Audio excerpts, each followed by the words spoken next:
Selamat pagi semua, saya Markus Wijaya mengajak teman-teman merenungkan firman Tuhan melalui renungan Embun Surgawi. Pagi ini saya ingin memulai dengan sebuah pertanyaan. Apakah teman-teman pernah bermimpi? Pasti semua pernah ya, bahkan anak saya dari umur 4 tahun saja sudah bermimpi jadi firefighter. Karena dia lihat di film-film kartun, firefighter itu jagoan dan menolong banyak orang. Saya rasa teman-teman semua setuju kalau mimpi jadi kenyataan itu feels good, sangat senang.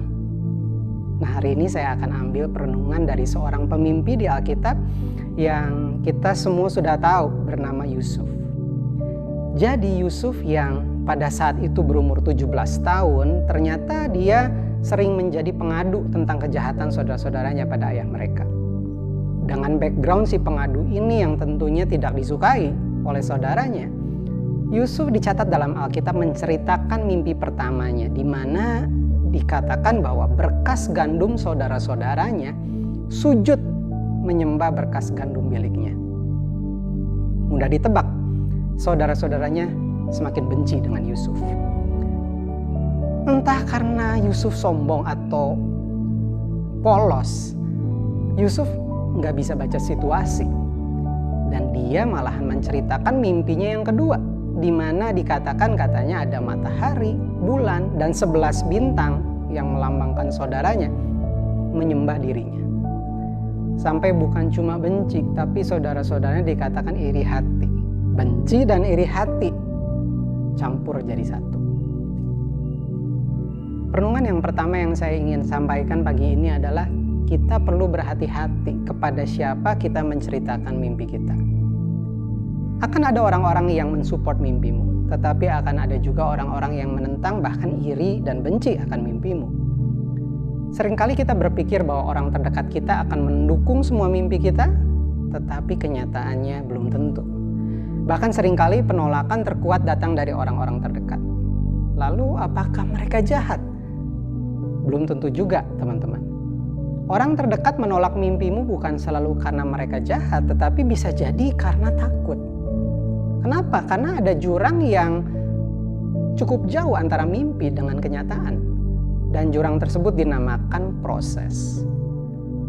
Menjalani proses untuk mengubah mimpi menjadi kenyataan adalah sesuatu yang terkadang menakutkan ya bagi sebagian orang.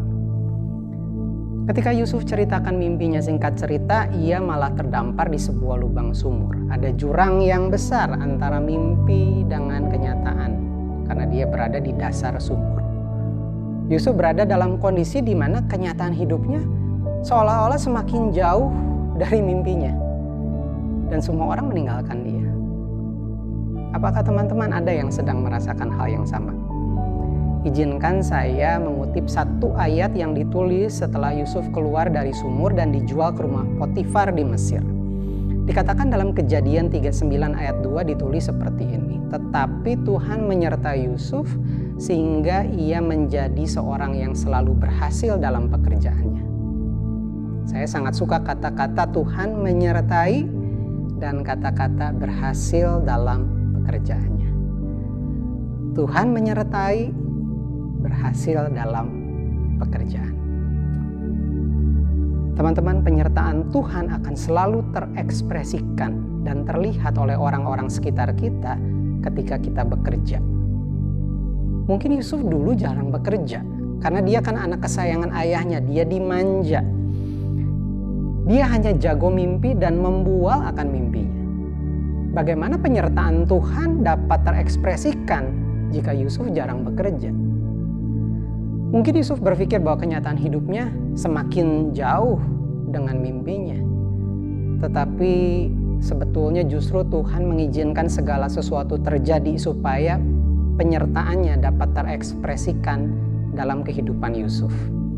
Karena penyertaan Tuhan terekspresikan bukan ketika Yusuf bermimpi atau membual akan mimpinya, tetapi justru ketika Yusuf bekerja. Dengan bekerja dan dengan penyertaan Tuhanlah jurang antara mimpi dan kenyataan itu akan semakin dekat. Ada lebih banyak tahun yang Yusuf lewati, naik, turun, naik lagi. Tetapi rupanya Yusuf jadi sadar bahwa yang dia bisa lakukan hanyalah bekerja dengan baik agar penyertaan Tuhan selalu dapat dirasakan oleh dia dan orang-orang sekeliling dia. Sehingga sedalam apapun kehidupan menjatuhkan dia dan setinggi apapun kehidupan mengangkat dia, itulah yang selalu dia lakukan sampai akhir hidupnya. Pada akhirnya mimpi Yusuf memang jadi kenyataan, tetapi mimpinya bukan lagi menjadi sesuatu hal untuk dia bangga-banggakan, tetapi sesuatu yang dia pakai untuk melayani saudara-saudaranya dan kehidupan banyak orang. Apakah teman-teman di sini sedang menjalani proses mengubah mimpi menjadi kenyataan?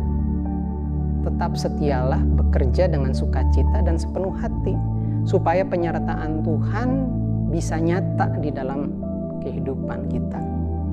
Tanpa kita sadari, kita sedang menjalani mimpi kita dan hidup kita jadi berkat bagi banyak orang. Tuhan memberkati.